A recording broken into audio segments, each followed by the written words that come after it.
പഴയ നിയമം ഉൽപ്പത്തി 44 അധ്യായം. ജോസഫ് സഹോദരന്മാരെ പരീക്ഷിക്കുന്നു. ജോസഫ് വീട്ടുകാര്യസ്ഥനെ വിളിച്ചു പറഞ്ഞു, അവരുടെ ചാക്കുകളിലെല്ലാം അവർക്ക് കൊണ്ടുപോകാവുന്നിടത്തോളം ധാന്യം നിറയ്ക്കുക. ഓരോരുത്തരുടെയും പണം അവരവരുടെ ചാക്കിൻ്റെ മുകൾ ഭാഗത്തു വയ്ക്കണം.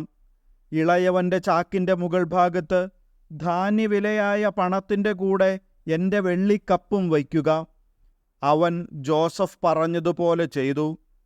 നേരം പുലർന്നപ്പോൾ അവൻ അവരെ തങ്ങളുടെ കഴുതകളോടുകൂടി യാത്രയാക്കി.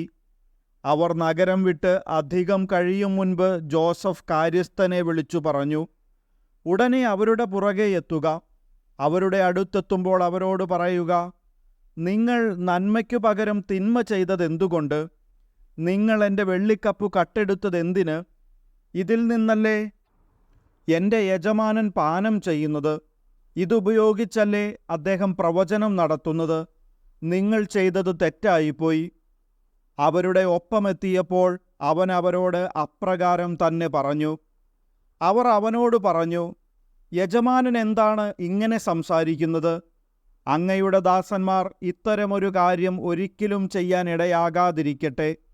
ഞങ്ങളുടെ ചാക്കിൽ കണ്ട പണം കാനാൻ ദേശത്തു നിന്ന് ഞങ്ങൾ അങ്ങയുടെ അടുത്തു തിരികെ കൊണ്ടുവന്നല്ലോ. അപ്പോൾ പിന്നെ ഞങ്ങൾ അങ്ങയുടെ യജമാനൻ്റെ വീട്ടിൽ നിന്ന് പൊന്നും വെള്ളിയും മോഷ്ടിക്കുമോ? അത് അങ്ങയുടെ ദാസരിൽ ആരുടെ പക്കൽ കാണുന്നുവോ അവൻ മരിക്കണം. ഞങ്ങളെല്ലാവരും യജമാനന് അടിമകളുമായിക്കൊള്ളാം. അവൻ പറഞ്ഞു, നിങ്ങൾ പറയുന്നത് പോലെയാവട്ടെ. അതാരുടെ കയ്യിൽ കാണുന്നുവോ അവൻ എൻ്റെ അടിമയാകും.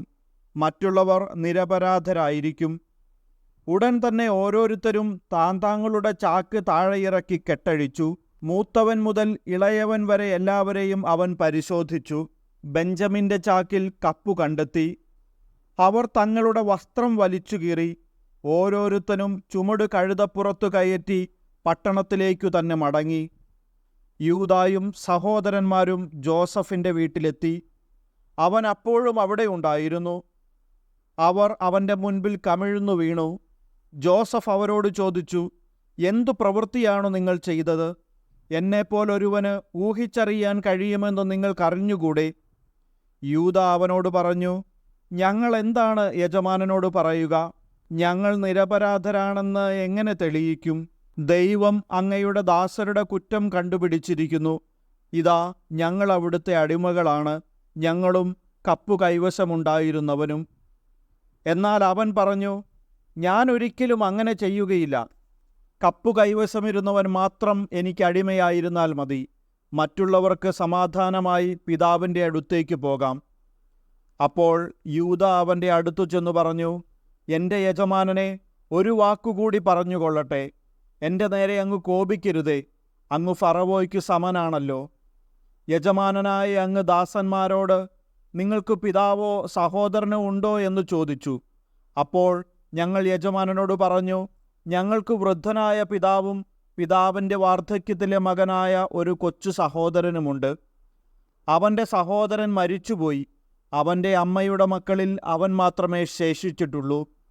പിതാവിന് അവൻ വളരെ പ്രിയപ്പെട്ടവനാണ്. അപ്പോൾ അങ്ങയുടെ ദാസരോട്, അവനെ എൻ്റെ അടുത്ത് കൂട്ടിക്കൊണ്ടുവരിക, എനിക്കവനെ കാണണം എന്നു പറഞ്ഞു. ഞങ്ങൾ അങ്ങയോട് ഉണർത്തിച്ചു, ബാലന് പിതാവിനെ വിട്ടു പോരാൻ വയ്യ. കാരണം അവൻ പോന്നാൽ പിതാവ് മരിച്ചു പോകും. നിങ്ങളുടെ സഹോദരൻ കൂടി വന്നില്ലെങ്കിൽ നിങ്ങൾ ഇനി എന്നെ കാണുകയില്ല എന്നങ്ങ് പറഞ്ഞു. അങ്ങയുടെ ദാസനായ ഞങ്ങളുടെ പിതാവിൻ്റെ അടുത്തെത്തിയപ്പോൾ അങ്ങ് പറഞ്ഞതെല്ലാം ഞങ്ങൾ അവനെ അറിയിച്ചു. പിതാവ് ഞങ്ങളോട് വീണ്ടും പോയി കുറേ ധാന്യം കൂടി വാങ്ങിക്കൊണ്ടുവരാൻ ആവശ്യപ്പെട്ടു. ഞങ്ങൾക്ക് പോകാൻ വയ്യ. എന്നാൽ ഇളയ സഹോദരനെ കൂടി അയക്കുന്ന പക്ഷം ഞങ്ങൾ പോകാം. ബാലൻ കൂടെയില്ലെങ്കിൽ ഞങ്ങൾക്ക് അവനെ കാണാൻ സാധിക്കയില്ല എന്ന് ഞങ്ങൾ പിതാവിനോട് പറഞ്ഞു.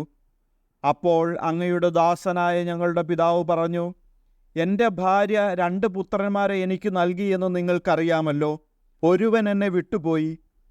അപ്പോൾ ഞാൻ പറഞ്ഞു, തീർച്ചയായും അവനെ വന്യമൃഗം ചീന്തിക്കീറി കാണും. പിന്നെ അവനെ ഞാൻ കണ്ടിട്ടില്ല.